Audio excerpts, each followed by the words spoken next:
Excellency Professor Ayatollah Sheikh Mahdi Hadavi Tehrani. Thank you.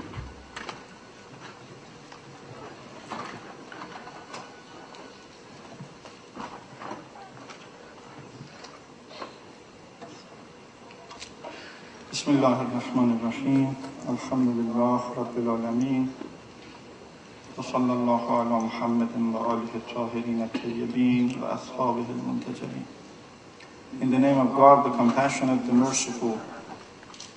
The title of my speech is Multiculturalism, Intercultural Dialogue, Global Peaceful Coexistence, and Islamic Approach.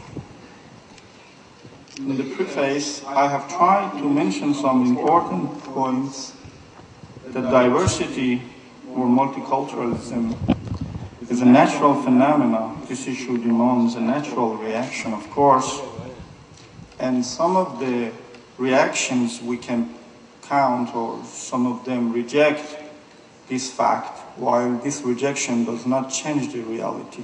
And some of them accept this fact neutrally without any effective approach, and some of them accept the fact with an effective approach.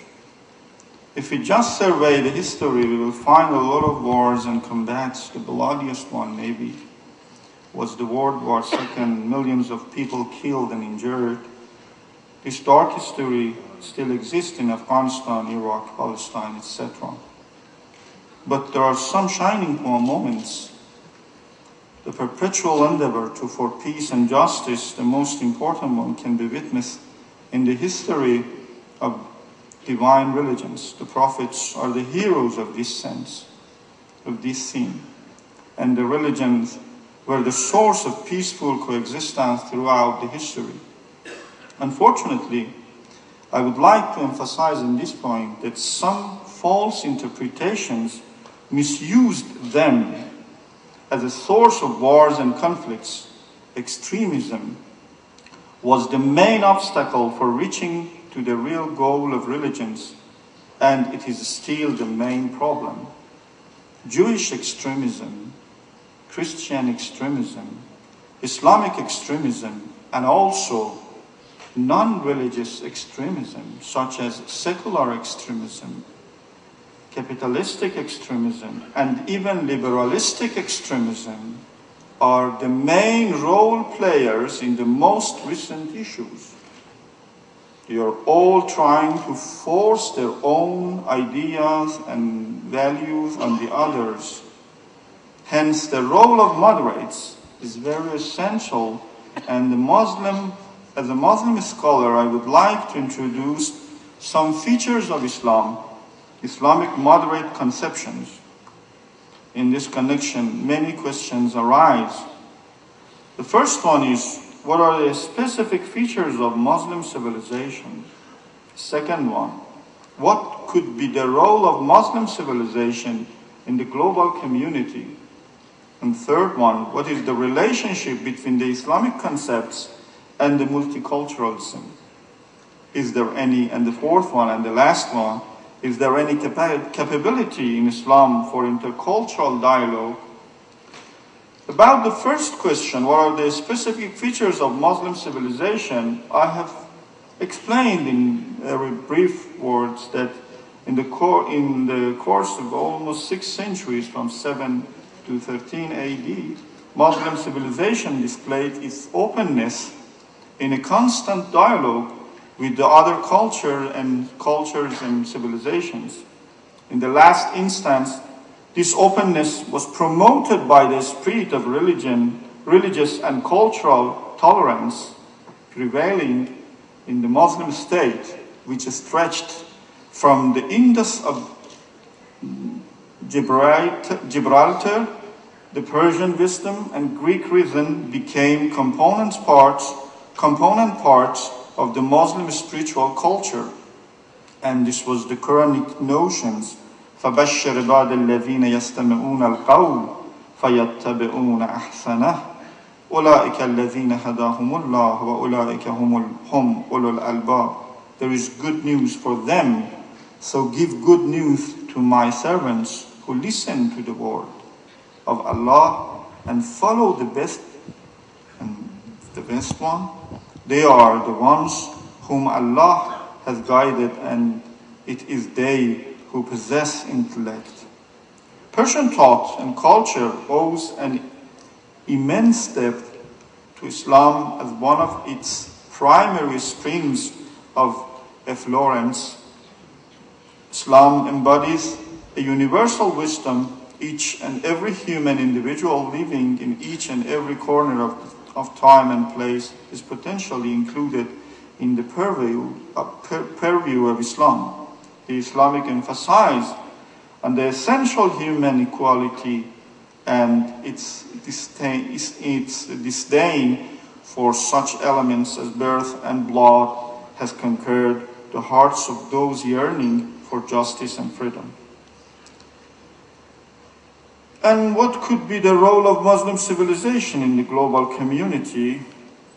I have explained the idea that despite various conflicts and wars between the Muslim world and the medieval Europe, as well as the various collisions within the caliphate in itself, Baghdad, Cairo, Nisabur, Ray, and Cordoba became the major cultural centers which defined the course of interaction with other civilizations at their own time. This openness to dialogue has precisely allowed medieval Europe to consider as a component of its own culture not only the heritage of antiquity received from Arabs, but also many achievements of classical Muslim in the fields of philosophy, science, and culture. And I have explained it in my paper, and it was supposed to be distributed among the audience. I don't know if it was done or not. That in the modern dialogue of civilization, a major role is allocated to the countries of the Muslim East. This is understandable. Historically, Muslim civilization was a component part of Mediterranean civilization. But the strengthening of the political role of Islam from the Arab-Israeli War of 1967, the growth of Islamic revivalist movements after the Islamic Iranian Revolution of 1979, and the strengthening of the tendency of international Islamic solidarity has caused in minds of Western nations a sensation of danger and fear. Accordingly, there has arisen aversion and hostility to what in Western literature is called militant Islam or fundamentalism. For Muslims, this has generated in response a rebirth of a feeling of dignity, of the dignity of religious traditions and piety. It is to be noted that the paradigm of the clash of civilizations has emanated from the Western world, and in a particular historical constellation, when after the disappearance of the ideological adversary, a new enemy stereotype was needed to justify the claim to global hegemony in the new unipolar environment. And the third question was, what is the relationship between the Islamic concepts and the multiculturalism? I have explained the idea that for global community in a multicultural world, we do need common principles which are capable to be materialized in different situations. These common principles should be based on human's nature, and Islam has introduced these principles, and the Islamic civilization is a good sample for different manifestations of these common principles. These principles can be categorized in some special sets which are related in a system to each other, and I myself have introduced this notion in systematic thought theory in Islam. In this theory, you may find the Islamic philosophy, doctrine, and system in different fields of human life, and I have given some samples in politics, in economics, and even fine arts about this theory. And at the last question was, is there any capability in Islam for intercultural dialogue? Intercultural dialogue, if we look at the contemporary situation, we can find that today there are more than 1 billion Muslims in the world, and they comprise the majority of the population of almost 50 countries. In Europe and America, the number of Muslim minorities is rapidly growing. And I would like to mention, just refer to the result of the Gallup's largest study of Muslim population worldwide, which was printed and published in the name of Who Speaks for Islam. Title was that, and it was done by John Esposito, the professor of religion and international affairs, and also by Dalia Mujahid, who is now the advisor of Obama in American administration. This study, which was introduced in 2008 in Davos, concludes that Muslims and Americans are equally likely to reject attacks on civilians as morally unjustifiable. Large majorities of Muslims would guarantee free speech if it were up to them to write a new constitution. And I would like you to refer to this book, that this book explains that the majority of the Muslims throughout the world, they have done it for more than 9,000 samples in different countries, and they have reached to this point that the majority of the Muslims, they are moderates, and they do believe in moderate notions and values. And the extremists among the Muslims are just a very small group, and of course they have their own concepts.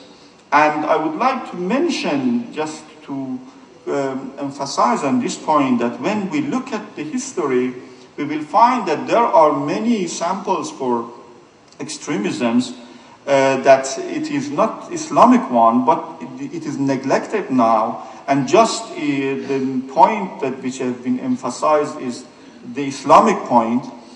If we look at the history of America, we will find the Ku Klux Klan movement, which was in the name of church and in the name of Christianity against the black persons, against the black women and men. If we look at the history of Armenians among the Christian sects, we will find the oppression against them inside the Christian community. If we look at the history of UK, we will find the bloody clashes between Catholics and Protestants, England versus Ireland. If we look at the Dark Ages in Christian history, we will find so many samples. And even now, if we look at the contemporary issues, we will find that just on Sunday Times has written a paper, an article about the contemporary issues in Iran, and this article talks about Israel's secret war. They call the assassination of our scientists. Okay, they call the assassination of our scientists a war against Iran, and they do not call it a terrorist action, and they just say it is a secret war against Iran. I think if we want really to reach to a global movement of moderates, we should pay attention that moderates can be found among Muslims, Christians, Jews, and even non-religious groups, as well as we can find extremists among all of these groups. And if we want to emphasize on moderate movements, we should first of all reach to some common principles that they are capable to be the pillars of this movement. Thank you very much.